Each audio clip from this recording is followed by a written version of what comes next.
Hello students, good morning. Standard 4th subject EVS, chapter number 21, The World in My Home.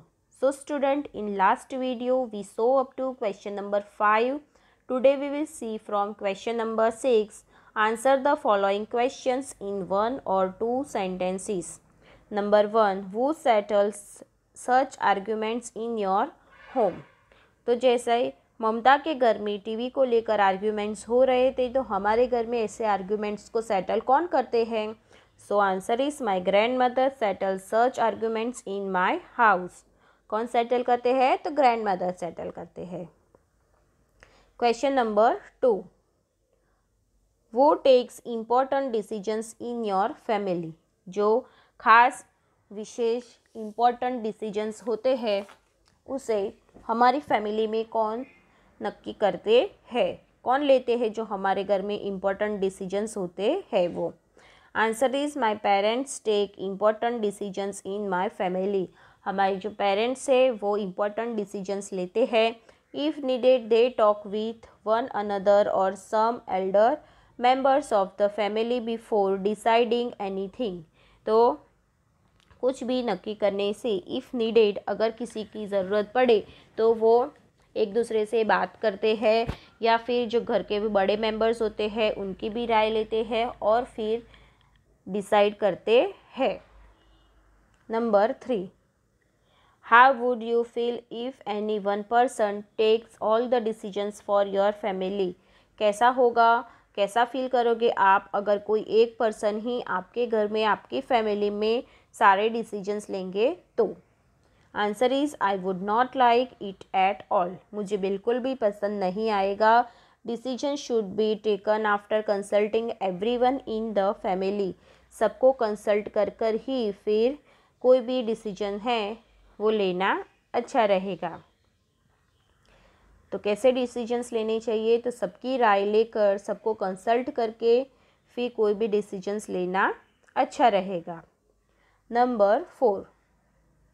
Which TV program does Mamta's younger sister like. Mamta की younger sister मतलब छोटी बहन को कौन से TV programmes देखना पसंद है? Mumtaz younger sister likes to watch a programme of her favourite songs on TV. उसे क्या देखना पसंद है? उसको फेवरेट सॉन्ग्स ऑन टीवी पर जो प्रोग्राम आता है, उसके जो पसंदीदा सॉन्ग है, उसका जो प्रोग्राम टीवी पर आता है वो उसे पसंद है. Number 5.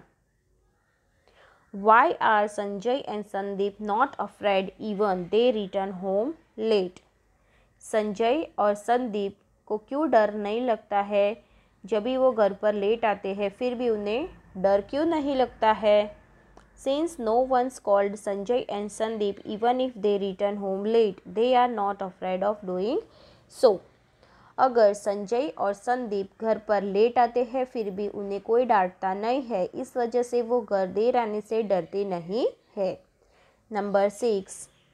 Which rule does Pratibha follow. Pratibha को कौन सा रूल फॉलो करना था? Answer is Pratibha follows the rule of returning home by 7 PM. मतलब कि शाम के 7 बजने से पहले प्रतिभा को घर वापस आना होता है. ये रूल प्रतिभा फॉलो करती है. वो went to the beach with Meena aunty. Meena aunty के साथ कौन बीच पर गए थे? Answer is Pintu, Pinky and their friends went to the beach with Meena aunty. Pintu, Pinky और उसके जो दोस्त थे वो मीना आंटी के साथ बीच पर गए थे. Question number 8. What does Karshan want to do apart from farming. Karshan है वो फार्मिंग के अलावा क्या करना चाहता है? Answer is there is no flour mill in Karshan's village. Karshan's के गांव में कोई भी फ्लोर मिल मतलब कि जो ग्रेन को ग्राइंड करने की जो मिल होती है वो उसके गांव में नहीं थी. So he wants to set up a floor grinder in the village. So इस वजह से वो उसके विलेज में क्या सेटअप करना चाहता था?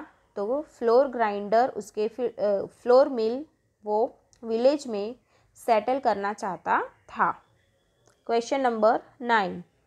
Y is Ritu afraid of going to Meena's house? Ritu Meena के घर पर जाने के लिए क्यों डरती थी? Answer is Ritu is very scared of Meena's uncle kaka. He hold Ritu's hand which she does not like. So Ritu is afraid of going to Meena's house. Ritu Meena के घर पर जाने के लिए इस वजह से डरती थी कि मीना के जो अंकल है वो रितु का हैंड पकड़ते हैं, जो रितु को बिल्कुल भी पसंद नहीं है. इस वजह से रितु मीना के घर पर जाने से डरती है. Question number 7, answer the following questions. Students, आप लोगों को क्वेश्चन नंबर 1 अटेम्प्ट नहीं करना है, so you have to look question number 2. आपको नंबर 2 देखना है. Have you ever seen people arguing over something elsewhere?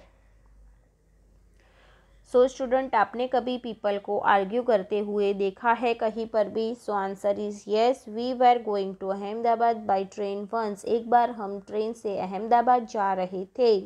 When the train stopped at the next station, there were a lot of passengers. जब भी train next stop पर रुकी तो वहाँ पर बहुत सारे पैसेंजर्स थे. All the passengers were pushing each other to get into the train. तो सभी पैसेंजर्स एक दूसरे को धक्का मार रहे थे ट्रेन के अंदर आने के लिए. When 2 passengers started fighting over a seat. जब भी 2 पैसेंजर्स सीट के लिए झगड़ा करने लगे. Finally the people around them stop and separate them. फिर लास्ट में, आखिर में लोगों ने उन्हें अलग किया और उनका झगड़ा खत्म किया. Question number 3, do you think that there should be different rules for girls and boys, woman and man? क्या आपको लगता है कि गर्ल्स और बॉयज़ के लिए एंड वुमेन एंड मैन के लिए अलग अलग रूल्स होने चाहिए? So answer is no. Rules should not be different for girls and boys और वुमन एंड मैन. नहीं, रूल्स अलग अलग नहीं होने चाहिए. गर्ल्स, बॉयज़ और वुमन और मैन के बीच में कोई भी अलग अलग रूल्स नहीं होने चाहिए. There should be similar rules for both. दोनों के लिए सिमिलर मतलब कि समान रूप से ही रूल्स होने चाहिए. This is because woman is equal to man. Woman और मैन दोनों इक्वल है. Both are the wheels of the chariot of life. दोनों एक रथ के 2 पहिए हैं. We should discard the old benefits of society. हमें old belief of the society, हमें जो ओल्ड बिलीफ है सोसाइटी के उसको डिस्कार्ड कर देना चाहिए. Women should also get as much as respect as man get. जितनी भी मैन को रिस्पेक्ट मिलती है उतनी ही वुमन को रिस्पेक्ट मिलनी ही चाहिए. Number 4, is there anyone in your family who is like Meena aunty? वो, क्या आपकी फैमिली में भी कोई मीना आंटी की तरह है? अगर है तो वो कौन है? Answer is yes. In my family my mother is like Meena aunty. हाँ, हमारे घर में मेरी जो मम्मा है वो मीना आंटी की तरह है. She also pays the correct amount to the vegetable vendor और shopkeeper if he or she has made a mistake in counting the money. हाँ, जो मेरी मम्मा है वो वेजिटेबल वेंडर या फिर शॉपकीपर अगर कभी मनी काउंट करने में गलती कर दे फिर भी वो उन्हें करेक्ट अमाउंट ही पे करते हैं. I have actually seen my mother do so many times. ऐसे करते हुए मैंने अपनी मम्मा को बहुत बार देखा है. Number 5, what would the children have thought if Meena auntie had paid less money to the kulfi seller? What do you think about this? तो स्टूडेंट, आपको यहाँ पर क्वेश्चन क्या है कि अगर मीना आंटी कुल्फ़ी सेलर को कम पैसे देते तो चिल्ड्रन उनके बारे में क्या सोचते? जो बच्चे थे वो मीना आंटी के बारे में उनकी सोच क्या होती? सो answer is if Meena auntie had paid less money to the kulfi seller, the children would have thought that she was a dishonest woman. तो बच्चे मीना आंटी के बारे में क्या सोचते? अगर मीना आंटी कुल्फ़ी सेलर को कम पैसे देते तो मीना आंटी के बारे में बच्चे ये सोचते कि मीना आंटी कैसी वुमन है? डिसऑनेस्ट वुमेन है, वो डिसऑनेस्ट है and is not compassionate towards the poor, और उन्हें गरीबों के लिए कोई भी दया नहीं है। Thus, I think that the children would have formed a wrong impression about Meena aunty. So बच्चों के मन में मीना आंटी के बारे में गलत इम्प्रेशन पड़ जाती, बच्चे उनके बारे में गलत सोचने लगते। और डिसऑनेस्ट मतलब कि वफ़ादार ना होना, ये बिल्कुल भी वफ़ादार औरत नहीं है, ऐसा मीना आंटी के बारे में बच्चे सोचते। तो मीना आंटी की जो इम्प्रेशन है वो बच्चों में गलत पड़ जाती। Question number 6. Why do you think Akshay's grandmother warned him not to drink even water at Anil's house? तो अक्षय की जो ग्रैंडमदर है उसने अक्षय को क्या चेतावनी दी थी कि उसे अनिल के घर से पानी या खाना नहीं खाना चाहिए, मतलब कि even not to drink water भी पीना नहीं चाहिए। ऐसा क्यों कहा था? तो ऐसी चेतावनी अक्षय की ग्रैंडमदर ने अक्षय को क्यों दी थी? Answer is Akshay's grandmother is very particular about cleanliness. तो स्वच्छता को लेकर अक्षय की ग्रैंडमदर बहुत ही पर्टिकुलर थी। Someone or the other at Anil's house is always sick. कोई ना कोई अनिल के घर पर बीमारी रहता था। Therefore, Akshay's grandmother thinks that Anil's family does not maintain cleanliness and hygiene. So, बीमारी की वजह से अक्षय की ग्रैंडमदर ऐसा सोचती थी कि शायद अनिल की फैमिली स्वच्छता को मेंटेन नहीं रखती होगी, क्लीनलीनेस को मेंटेन नहीं रखती होगी, हाइजीन का ध्यान नहीं रखते होंगे। So illness has made a permanent of Anil's house. इस वजह से बीमारी अनिल के घर पर घर कर गई थी। So if Akshay drinks water at Anil's house it is possible that too may fall sick. So अगर अक्षय उसके घर से पानी पिएगा तो अक्षय की बीमार होने के चांसेस बढ़ सकते हैं। So it is possible that he too may fall sick, तो शायद वो भी बीमार हो सकता है। Due to this Akshay's grandmother forbids him to even drink water at Anil's house. इस वजह से अक्षय की ग्रैंडमदर ने अक्षय को अनिल के घर से पानी पीने को मना किया था। Number 7. Has it ever happened with you that you wanted to do something but the elders in family did not allow you? क्या आपके साथ ऐसा कभी हुआ है कि आप कुछ करना चाहते हो लेकिन आपके घर के जो बड़े हैं, आपकी फैमिली के जो एल्डर्स हैं, उन्होंने आपको वो काम करने से मना किया होगा? So answer is yes, such a thing happened with me once. ऐसी चीज़ एक बार मेरे साथ हुई थी। My society friends were going to play cricket on a ground a little way away from our society.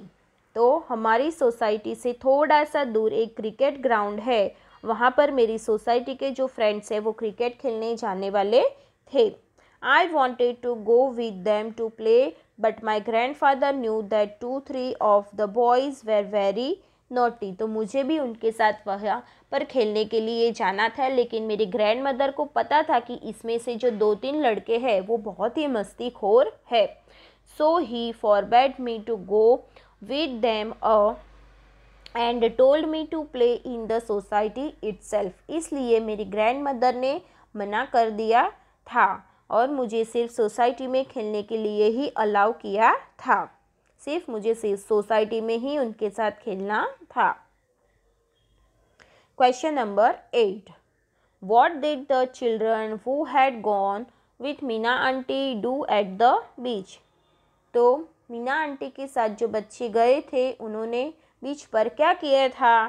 So answer is the children played in the sand and the water at the beach. तो बच्चे वहाँ पर sand और पानी के साथ खेल रहे थे। They rode a giant wheel, वो उन्होंने जाइंट व्हील की सवारी की थी। They ate bhelpuri, bought balloons and enjoyed some icy cold kulfis. तो उन्होंने क्या खाया था? भेलपूरी खाई थी और फिर बलून्स खरीदे थे और उन्होंने आइसी कोल्ड कुल्फ़ी को एंजॉय किया था. So student, our chapter number 21, the world in my home is finished here. So student, you have to fill up your EVS workbook with a good handwriting and learn also. Okay student, bye bye. Thank you.